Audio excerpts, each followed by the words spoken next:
কিভাবে বুন্দিয়া বানানোর ঝামেলা ছাড়াই আপনারা বাড়িতেই মতিচুরের লাড্ডু তৈরি করে নিতে পারবেন। আজকে চলে আসলাম সেই রেসিপি নিয়ে। তো এখন আমি নিয়েছি 1.5 কাপ পরিমাণে ছোলার বুটের ডাল।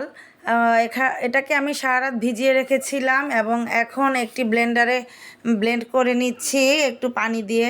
কনসিস্টেন্সিটাও এরকম এসেছিল। এখন একটি প্যানে বড়ার আকারে ভেজে নিতে হবে।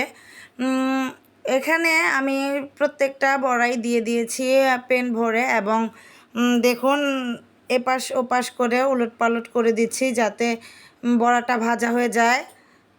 বড়াটা গোল্ডেন ব্রাউন করে ভেজে নিতে হবে, বেশি ভাজলে আবার লাড্ডুর স্বাদটা ভালো হবে না।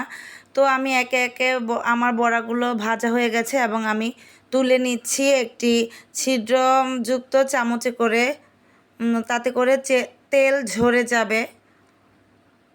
সবগুলো